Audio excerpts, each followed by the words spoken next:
maanta waxaynu maqlaynaa habar awal iyo hargeysa waxaa ka yeedhaysa muusow ciidanka fasax hadeeraynu waxaynu ogaanaynaa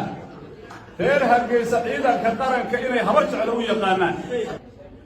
habal yoonis iyo waxaa isqabtay dhinac cigaal hargeysay isku dileen burca dagaalkii loo soo wareejiyo saleelgaalkaa maanta fadhiya yaa dhinac cigaal u soo diray oo yidhi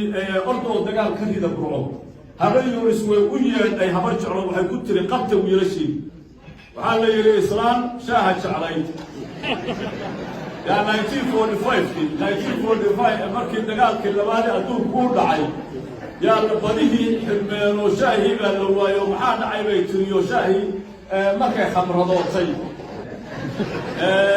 ilaahay adduunku markaasaa la yidhi gaala isdishay marba gaalada inay isdilayso muddana waa socday dagaalku markaasay tiri walaalayaalow gaaladu miyay odayaal lahayn kale cesha ka socda amba insha allahu tacaala kuwa dhiirada tolkayo dhinaca naga degan reerka dariska nale habar jeclo halkaasaanu ka taaganay walaalayaalo miyay waa leeyihiin siyaasi dab ku shugo waa leeyihiin oday gacanta ka qabta miyay lahayn aan dhaabaneeyo ma haddaan dhaliilay reer weyn odayna aan ahay aan sababeeyo sababtaan saa u leeyahay kun markii SNM la abuurayey 1980yadii horaanteedii ilaahay adduunkuu roon yahay la waayey xeryihii mingiste ciidan lagu xareeyo cidda la soo diray maxamed kaahin buu ahaa maxamed kaahin wuxuu yimid meesha la yidhaahdo hawdkaa laga wada degan yahay dariska laga yahay habar jeclo iyo dhulbahante hayayaal colaad iyo dhibaato iyo dhib inuu dadkii reerihii wada deganaa ka dhexdariyuu bilaabay odayaashii dhulbahante way la hadleen odayaasha habar jeclo waxay yidhahdeen wiilasha galbeed ka yimid qabta intaan fidnadu idinku ballaaran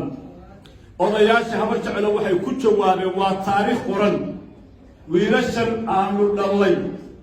mucaaradka iyo maxamed siyaad barre ka cabanayaan u soo fariisiya odayaal miyi jooga oo reer hawda oo maxamed siyaad barre ma yaqaanaan arrintaas waxay dhashay in dagaaladii hayayaal ay dhacaan in wadaamo isku qoyaan in rag badani uu dhinto waxayna keentay wiilkaa la qaban waayey baa keentay ka soo waaday habal yoonis iyo waxaa isqabtay dhinac cigaal hargeysay isku dileen burca dagaalkii loo soo wareejiyo saleelgaalkaa maanta fadhiya yaa dhinac cigaal u soo diray oo yidhi ordoo dagaal ka rida burco habal yoonis way u yeedhay habar jeclo waxay ku tiri qabta wiilashii colaad idiinma wadno idinla dagaalami mayno walaalayaalow dagaalka hargeysa jooga magaaladeenna ha u soo celineen wixii ka dhacay waynu ka warqabnaa 97 markii dagaalku dhammaanayay habar yoonis wiilashii habar jeclo ay qabatay magaaladiina iyadaa qabsatay wiilashii habar jeclo ay qabatay oo qurux badanna waxay keentay beer habar jeclo waxaad nagula dagaalamaysa noo sheegay yidhaahdeen afka lahaynu baa ka soo hadhay maanta waxaynu maqlaynaa habar awal iyo hargeysa waxaa ka yeedhaysa muusow ciidanka fasax hadeeraynu waxaynu ogaanaynaa reer hargeysa ciidanka qaranka inay habar jeclo u yaqaanaan ciidanka la fasaxayay ee laleeyahay ha la fasaxo waa habar jeclo saansaanteediina waa aragnaa odayaasha waxaanu leenahay war haddaad saddexda ha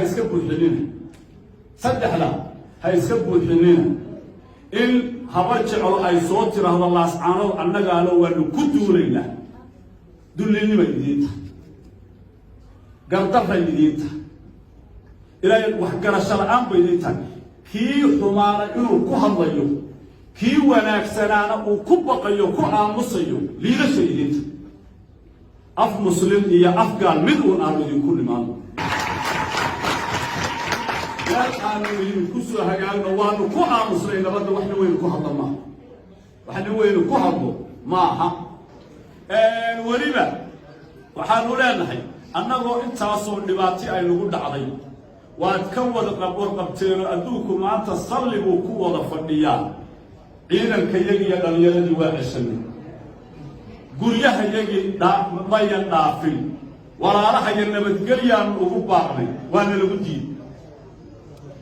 lagu diiday oo nalagama qaadan oo nalagama aqbalin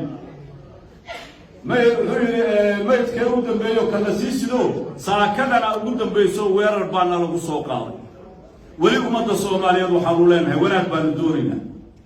nabadgelyaanu doonaynaa inaanu dalka iyaga horumarinaanu doonaynaa nabadgelyo wax inoo dhaamo Soomaali dhexdeed ku dhaamaa ma jirto laakiinse nabadgelyada bari mayno